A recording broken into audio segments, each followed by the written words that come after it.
Я Данюков Юрий Витальевич, член Союза писателей Чувашской Республики, автор нескольких книг,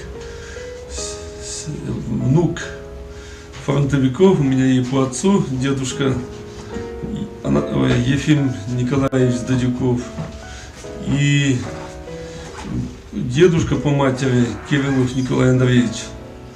Воевали, оба вернулись с войны. Дедушка Ефим Николаевич вернулся без одной ноги в 1944 году. Служил в Ленинградском фронте.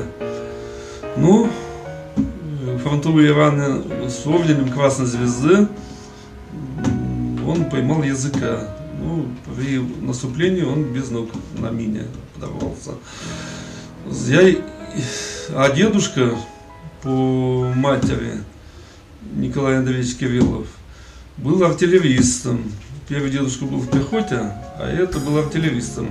Командир орудия, форсировал Днепр, удержал плацдарм. Был очень тяжело ранен, полгода лежал в госпитале. Сказали, если он умрет, сказали, что его представили как Герой Советского Союза, но в итоге выяснилось, что он умрет, сказали, не жилец, ему дали только Красной Звезды. Это все слова дедушки Николая Андреевича. Что еще про войну, то, что они рассказали, могу сказать. Я их застал, они пожили, жили 60-65 лет, они фронтовые раны напомнили. Они что рассказывали? Война, говорит, страшная вещь, очень страшная. Не любили сильно рассказывать, потому что они сами все это пережили, оба израненные. Ну, вот их нет. Наше дело внуков продолжать 9 мая и в другие дни всегда поминать, возложить цветы к вечному огню, который я делаю каждый год и буду делать. И своих детей и внуков научу, чтобы они тоже 9 мая дань памяти тем, кто защитили Родину, вот, всем фронтовикам возложить цветы, вспоминать, и всегда так пусть будет. Россия тем сильна, что мы помним своих героев во время Великой Отечественной войны, Гражданской войны. В 1812 году, я думаю, так и будет дальше, потому что мы, чуваши, единый народ в составе русского народа. Что еще могу сказать? Очень хочется, чтобы не было войны на нашей земле. Очень хочется. Получается так, что я как член Союза советских офицеров, сейчас у нас собрание бывает, и информацию узнаем. Международное положение очень тяжелое. Кому-то очень хочется, чтобы России людям хорошо не жилось. Россияне всегда, ведь они никогда не захватывали, они всегда защищали других стран. Не зря мы вот Сирию отстояли народ. И будет и дальше вот так. Интересно. Царек. Каждая она очень бежала, хотя шунбей базма. Не скажешь. Не везет. А мы каждый день везем уже. Тебе может, мэр, если мы апламарен Лондон. Юрий Витальевич, а можно посмотреть на карту? На это? Что там? Ага. Шиндергуння тебе.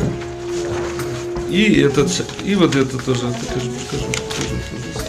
Камгунда, Юрий Витальевич. Камгунда. Ку мензинже, картинзинже, чуда юркене, писатели, юлдашла, пожик саламлаза, шаби календар дузованы. Ку ебе шамар özmeлекаска. Да, теленмелек. Вот, лекаска. И запрещь мал писатель землязан. Шаби разным малус. Да, полноценно все плохо. Так, вы как корреспондент Чебоксарской газеты нашей. На это я сниму. Я являюсь внештатным сотрудником газеты «Чебоксарская правда», которая издается в Чебоксарах. Это Коммунистическая партия Российской Федерации под его началом.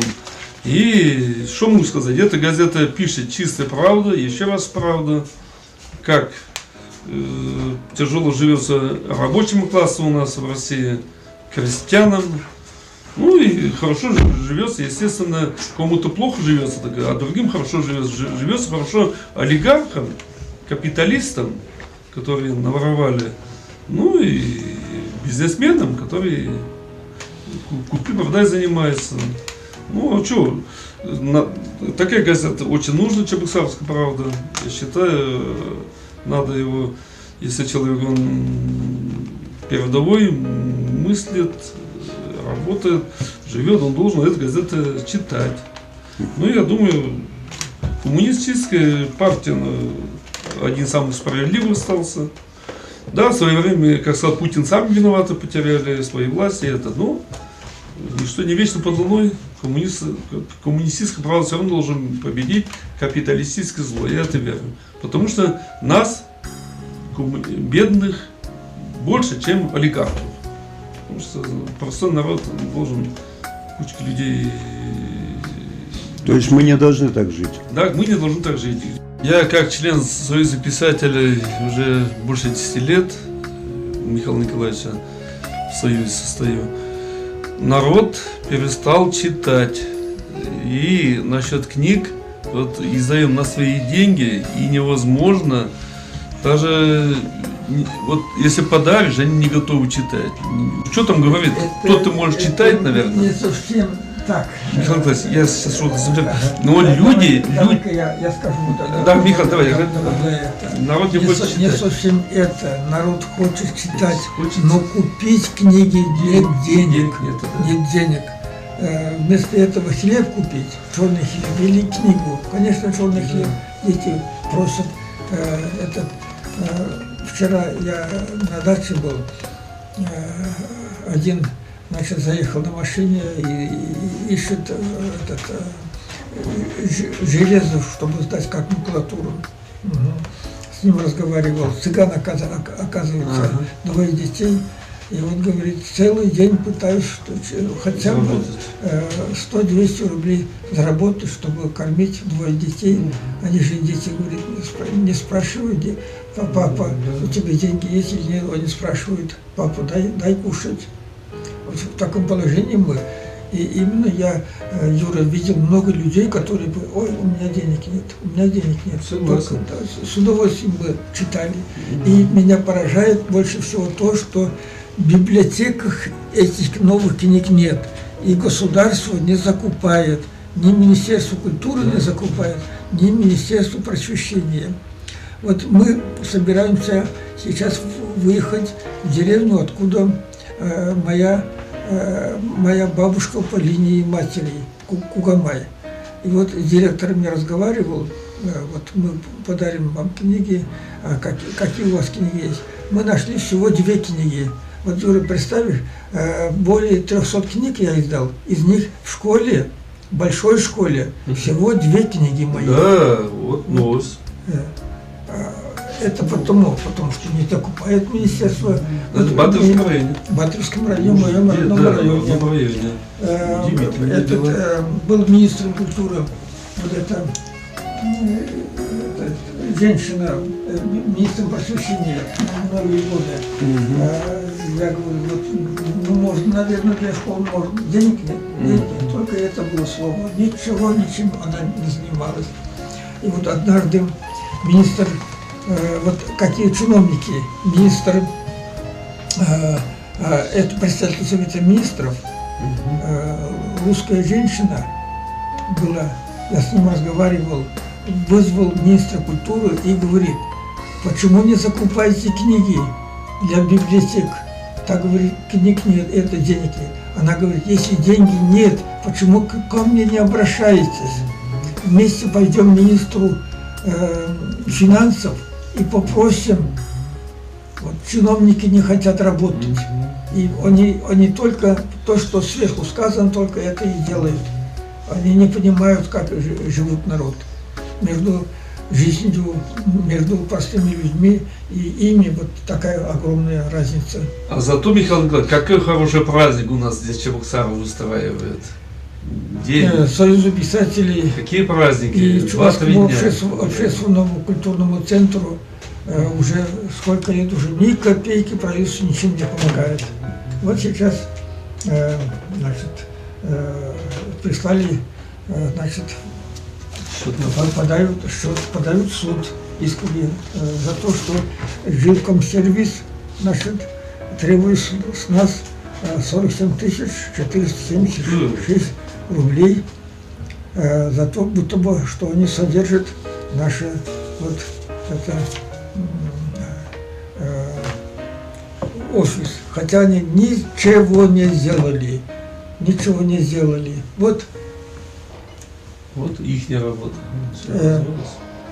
все своими руками здесь сделано, ничем они, это как жилкомсервис, кому только не помогают, мы не платим, за свет платим, за телефон платим, за тепло платим, еще какие-то вот только требуют, я даже не понимаю, какая организация, что требует с нас, почему мы должны платить им. Олег Самана, Уочин Михаил Николаевич как народный писатель, это энциклопедия «Живая история чувашского народа».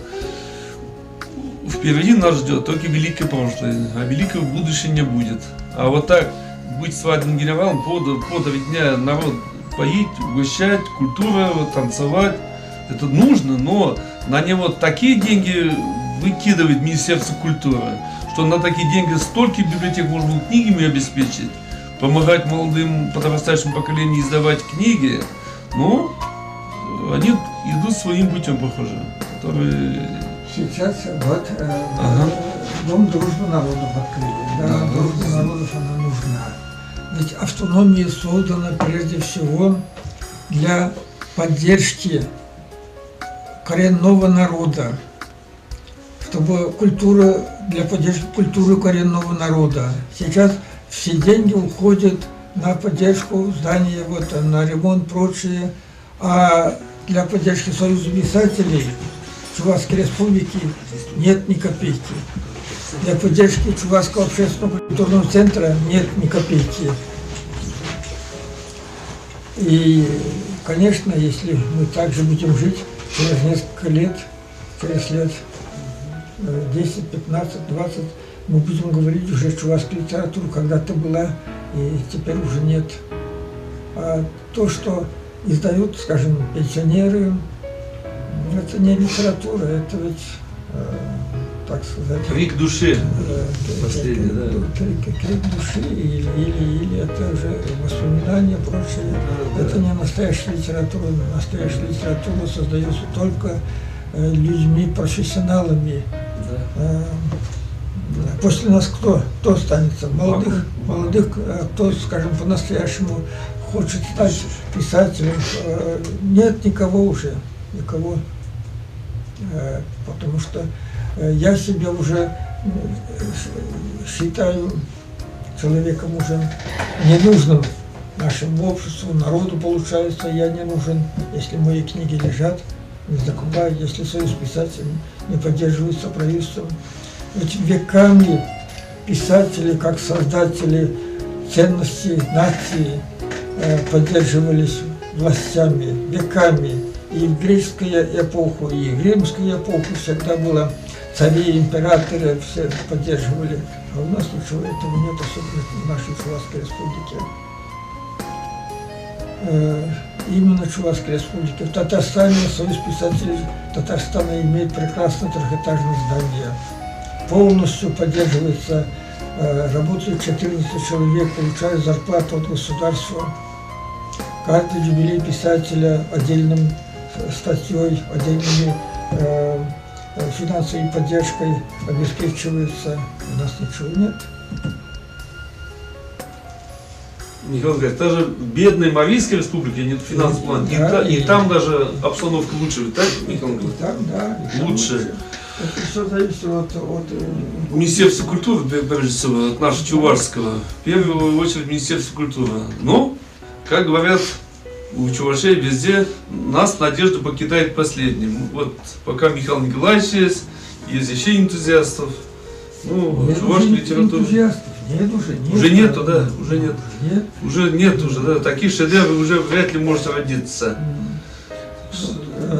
все думаю, вот дом дружба народу сейчас, значит, у нас везде кричат. Не дом Союза писателей в Чувашской Республике, но дружба народов, да.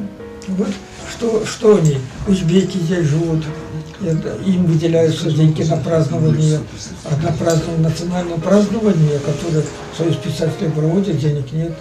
Или скажем, эти азербайджане проводят праздник, им выделяются деньги, представителям коренного народа ничего нет. Как это так можно понять, я не знаю. Они что, сегодня они здесь, они завтра уедут к себе на родину. На основе развития культуры коренного народа дружба народов должна развиваться. Вот этого не хотят понять и этого не понимают. Звезда Кавказа Танзия написала. И там я описываю потом в этой статье, как я плакал, слезы текли на этом юбилее, видя, как Кабардино-Балкарии чествуют писателей и как у нас унижают писателей. Вот, сравнивая это, я плакал. Я об этом описываю, здесь тоже пишу. Вот здесь я пишу, а наш глава города Чебоксар, Евдокимов, пытается отнять последние наши бастионы, небольшие рабочие комнаты Союза писателей. Так было. Когда один из руководителей Союза чувашских писателей Шевлин пытался образумить его, он крикнул: кому вы нужны? Писатели, значит, писатели кому нужны. Вот. То есть это государственное учреждение, да, работник, да, это считающий себя главой города, он был тогда. Глава города вот так говорит. Ну, стыдно, конечно. Сам чуваш из Татарстана.